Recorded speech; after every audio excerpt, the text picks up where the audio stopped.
Hi, this is Deboki, and I am back from my hiatus. So I defended my thesis at the end of January. It went well, it was very exciting, and it feels very good to be done with the big defense. And I will probably talk about that a little bit more in a future video. But yeah, so February has just been me like recovering from the defense, traveling to Australia and New Zealand, going to a conference, recovering from the conference. So now I'm like refreshed and ready to make videos again, and I'm very excited. And I'm really excited about the video I'm gonna make today. This is going to be a PhD tag. So the Lit Scholar, who's on Instagram and YouTube, she basically put a call out on Instagram asking people for questions about PhD life. She did this pretty recently. And so people wrote in with a whole bunch of questions, and she compiled them into a big list and then sent them out to a lot of us who were interested in doing the tag. There's quite a few people who are doing this tag. They're doing it on a variety of platforms, including Instagram, YouTube, blogs. So I'm gonna link to some of the things that people have posted already. You should definitely check those out. Definitely check out the Lit Scholar, and a huge thank you to her for putting this tag together. There were a lot of questions on this list, so I kind of just picked out a handful that I wanted to answer. Some of these questions I've talked about kind of in more detail in previous Not My Thesis videos, so I'll talk a little bit about them, but I'll probably link to the videos down below where you can hear more. So question number one, what program in school are you in? I am studying biomedical engineering as a PhD student at Boston University. Question number two, why do you study what you study? So I study how to engineer immune cells to be better at fighting cancer using different genetic engineering techniques. And I talked about this a little bit in my bioengineering origin story. There's basically a lot of things that kind of got me to this point. There's a lot of pop culture influences that like got me just really fascinated with the idea of genetic engineering. I also grew up in a science family, and my parents, when I was younger, were studying immunology, and I just thought it was fascinating. I was kind of obsessed with the immune system. My favorite episode of the Magic School Bus was the immune system episode. So there's a lot of things like kind of just growing up that influenced this direction. Then I just kind of like following along with that path. I just got really fortunate that my advisor was coming into my school with this like research area that perfectly melded my interests. That's a very like roundabout way of saying just like there's a lot of influences. Question number three, how did you find yourself at the school you're at? So to be honest, BU was not really my first choice program. I actually didn't even really know that much about BU when I applied. I applied because it was based in Boston, and I knew that it had a highly ranked biomedical engineering program, neither of which are really sufficient reasons to go through the application process. But with that said, I actually ended up choosing BU over one of my first choice programs. So when I applied to grad school, I applied for a combination of computational biology programs and biomedical engineering programs. And I ended up getting into one of my first choice computational biology programs, and I loved it when I visited. Like, the people were great, the program was great. I really liked it. But what really stood out to me at BU when I visited was just kind of like how wide-ranging the research interests were. And for me, especially coming out of undergrad, where I wasn't actually really sure I wanted to settle on computational research, it just ended up making a lot more sense for me to go to BU, where I would have a lot more options and be able to kind of explore them.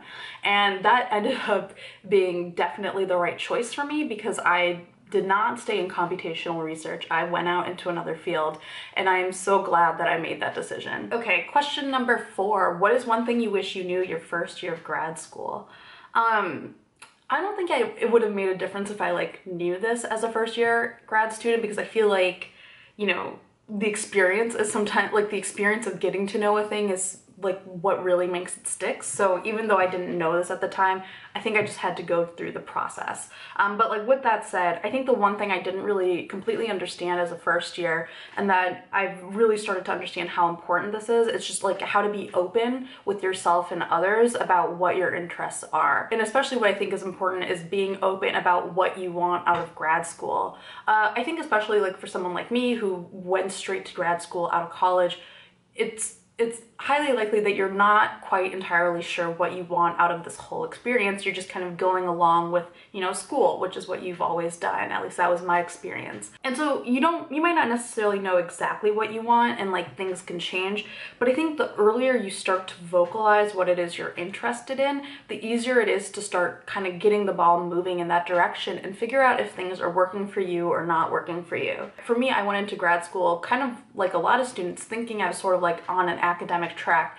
but in the back of my mind, I sort of like also knew that I was really interested in science writing, but I didn't really want to verbalize it because I just felt really self-conscious about it, and there's something about like being open about that fact with other people that I was just like uncomfortable with. But I wish I had been more open about that earlier in grad school, because I think I would have been able to figure out a lot more about how I need to get myself started on this path once I'm done with grad school. Because I'm like getting to this a lot later in my grad school career, I feel like there's just a lot of opportunities that I can't capitalize on quite as much as I would have if I'd been able to start earlier. Question number 5, how do you try to maintain quasi-healthy habits when you're overwhelmed? Oh, this question like really resonates with me right now, or especially like a month or two ago. So I'm coming off like several months of like decreasing physical activity, and like over the past few months, I've been like at my most stationary and at my most unhealthy, and I can feel it and I don't like it. So I'm excited because I'm now sort of recovering from that period of my life, but I definitely know how easy it is to kind of lose your sense of like healthy habits. What I find really works for me is structure. I really like having kind of a set schedule, not necessarily for my entire day, but for certain parts of my day that will ensure that I'm doing something healthy. And what especially works for me is making sure I go to the gym in the morning. If I go to the gym in the morning, then, you know, I can't like get lazy about going later in the day. I can't flake out on it.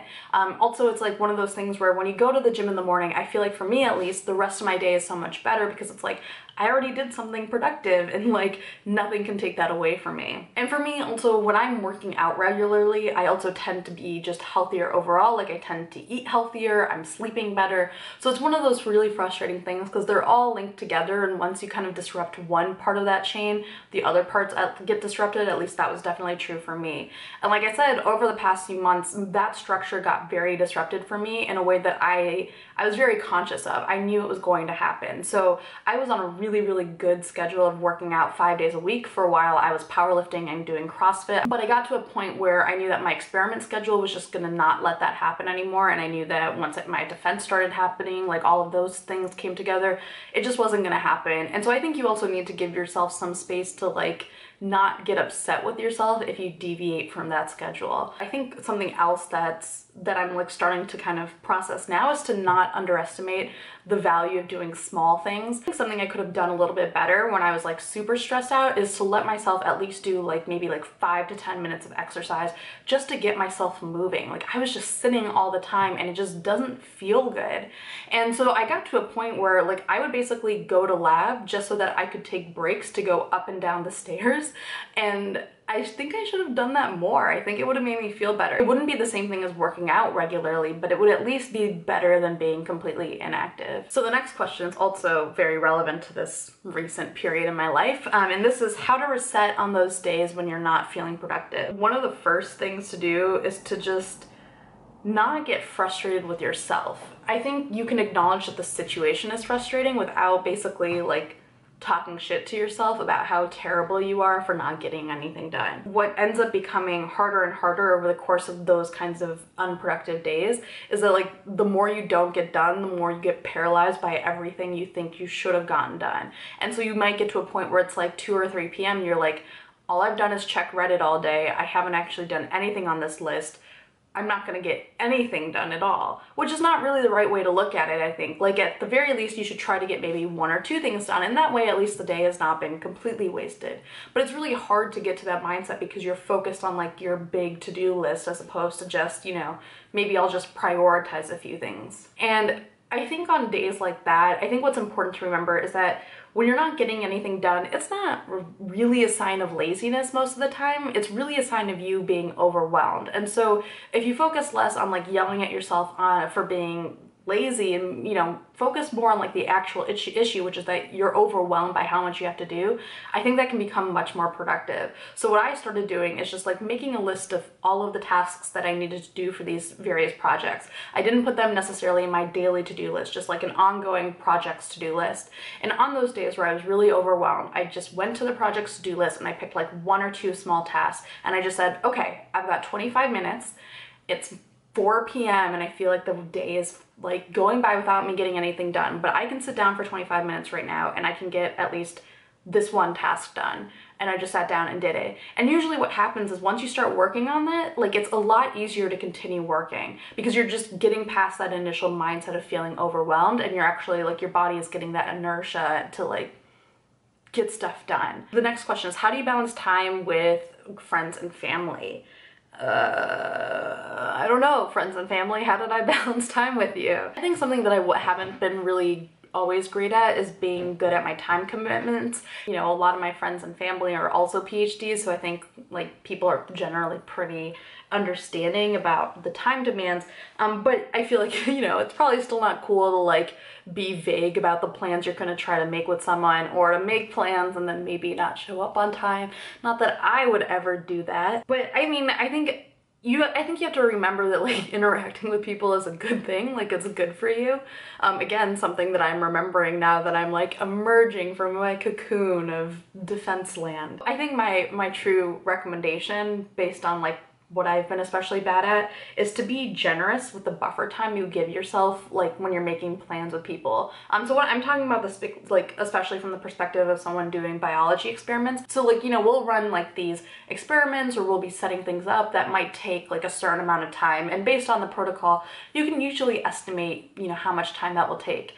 And so you might be running something that you know should take an hour, but just remember that it's always the times that like you have something that you really need to get to, that suddenly that 1 hour that you know that this protocol takes will become like 2 hours. Like something will go wrong, something will be like suddenly fall apart, something will just combust spontaneously. I've never experienced spontaneous combustion in the lab, but I feel like if spontaneous combustion were gonna happen, it's gonna be because somebody wants to be somewhere and their protocol is just like, no. So even if you've run an experiment a million times before, just make sure you give yourself enough buffer time in terms of like when you're making plans with people. If you're like meeting up with them for like dinner or something, just be generous. If you got dinner at 6 with someone, don't plan for your experiment to run until like 5:59, because something's gonna go wrong. So the next question, which I think has a lot in common with some of these previous questions, is how do you make time for things you love to do without feeling guilty, and also make sure you're getting your work done?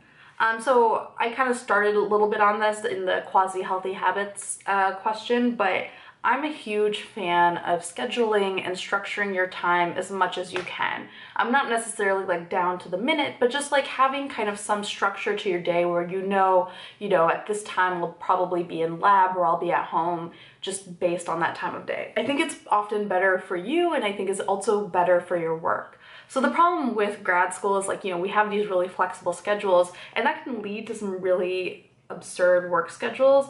And I think, for some people that works. They like being able to just kind of easily change, what they're doing at what time of day. And especially because a lot of times you might be running experiments that require having an absurd, flexible work schedule. I can do it, but I don't really like it. After my 3rd year, I went through kind of a long period on most days leaving by 7 and not coming into lab on the weekend. The only times I would stay later or come into lab on the weekend were when it was absolutely necessary for an experiment. And even then I tried to keep that like limited. For me, that made a huge difference just kind of in my overall approach to my work. There were a few times where I was like maybe a little bit delayed in setting up experiments, but I think having such a strict schedule paid off in some really like clear ways for me. It made me much more focused during my work time because I couldn't just say like, oh, I'll just get to this later. It was like, I have until 7 and I'm gonna get this done. It also meant that I enjoyed my time off, whether it was the weekend, whether it was the evening. I just was able to enjoy it because I knew that when I got back to my work time, I was gonna be focused and doing my work. It also made it easier for me to schedule things with my friends and family, which is kind of related to the last question. And especially because like I'm in a long distance relationship, that's been hugely important because it was definitely rough when I was kind of not doing that sort of structured time and my husband would come to visit and I'd just be like, I'm sorry, I gotta be in lab, like, I don't really know, it's this flexible schedule thing that's somehow wreaking havoc. And so, yeah, I think just overall, it gave my time a greater sense of like, this is work time and this is not work time. And it became easier for me to enjoy the time that I had off and also enjoy the time that I had on because they were clearly distinct. So this isn't necessarily something you can do through all of grad school. Again, what will probably seem like a common theme, over the past few months, my super beloved structured schedule basically became a shit show where I would like work from like 6 a.m. to 7 p.m. on some days and then be super unproductive the next day. But I think having that structured schedule for so long kind of helped me not burn out during that super intense period because I hadn't been like doing it for all of grad school. Next question, tips for handling rejection. This is definitely still a work in progress for me. Applying for jobs is a very new thing for me. I'm used to like the academic cycle where you apply for things at the beginning of the academic year and you get rejected from them like, you know, maybe a few months later, or you apply for things in December and you get rejected in like April. And having that strict cycle is like a little bit easier to deal with because I don't know why, it just seems easier. And with the jobs, it's harder because like you never know if you're gonna get a rejection. You sometimes don't even know if you're gonna get a response at all. I started applying for a bunch of things like job-wise, fellowship-wise, like a while ago, and there was definitely like one week where like I got like 3 rejections in a row, and I was just like, oh my God. Something that I'm finding to be helpful is to make sure that I'm always like thinking about the next thing I'm going to be applying for. So I'll send in one application, move on to the next thing, and start putting my energy into that. And that way, if I get like a rejection from, you know, the previous application or an application I sent in like, you know, 5 applications before that, you know, you're always feeling like you're moving. So that's helped me. I think also like, I remember when I was applying for college, my college guidance counselor, he had this like piece of like advice, I guess, from helping so many kids where he's like, you're allowed to cry about your rejection for a day, and then the next day you have to get ready for like whatever the next move is. And that's not something I was able to implement right away. I definitely had a week where I was just like bummed. But you know, now that I'm getting more used to it, it's a little bit easier to recover. And what I try to remind myself is that, you know, as much as I've convinced myself that I'm the best candidate for whatever job I'm applying for, I don't know who else is applying. I don't know what the people are looking for exactly. So, you know, maybe things just haven't worked out. And the other thing I'm trying to tell myself when I get rejections is that it's not necessarily like they hate me, it's they went in a different direction. Rejection is always going to be hard to deal with, but I'm just trying to kind of reframe the way it affects me.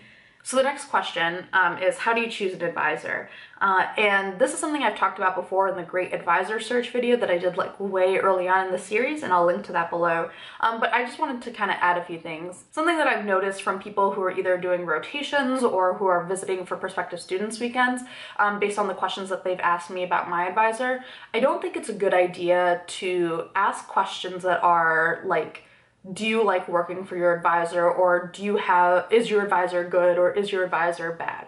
I'm pro my advisor. I would always like, I like him, I recommend him, but I also know that there are people who might not have the same experience with him. So those questions for me, they're not necessarily great questions. And especially because, you know, there might be people who don't like their advisor, but they don't want to say that, you know, like you don't want to tell someone that you don't like your advisor and then have it maybe get back to them or get back to other students. It's just never, I don't find those questions to necessarily be the right ones to ask.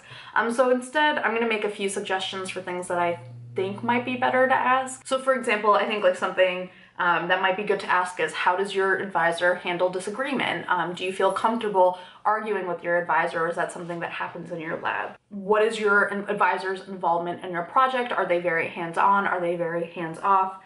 Is your advisor open to a non-academic career path? That's definitely important to think about if you are considering anything outside of academia. Like, you definitely want to keep that in mind. And if you're especially interested in something that's not research related, you might want to ask that as well. Is your advisor okay with you taking time for leadership opportunities? Are they going to be okay with you taking time away from the lab? And maybe like another thing that might be good to ask is like, what value do you think you get out of working for them? What do you think you get out of the experience in their lab? I think these questions are more geared towards the experience of being there in lab and not just asking, do you like them? Do you not like them? Because I think those are a little bit more helpful to inform your own choices. And the last question, I love this question. How have you changed since you began? I love this because like I'm like super in reflective mode now. And to be honest, like some of the changes I've seen in myself from when I began, I don't know if it's being in grad school. I don't know if it's just that I'm like, you know, growing up over the course of my 20s. I started grad school when I was 21. I'm now 28. There's a lot of growing that happens in between those two ages. But I think like one big thing is I have a much better sense of what my strengths are. Grad school has asked a lot of me in areas that I never would have expected it to. And so things like leadership and like organizing people and communicating, a lot of like kind of the nuances of those skills, I have a much better sense of like what I'm good at and also what areas I want to build out more. And there were definitely a lot of those things that I actually just mentioned were things that I never thought I could do before grad school. I never thought I could like help run administrative things, and then I helped set up a lab. I never thought I could like help put together events, and then I ended up being a co-chair of this new department seminar series that we had to like organize in very, very few months. I think one of the things maybe I've changed the most in is just being open to a lot of challenges that I wouldn't have done before. So yeah, thank you guys for watching the tag. I hope you enjoyed it. Definitely, again, check out below for more links to other people who have been doing this tag. And if you're interested in doing it, you should also definitely do it. I think it would be awesome to get more PhD perspectives on this. So thank you for watching, and bye.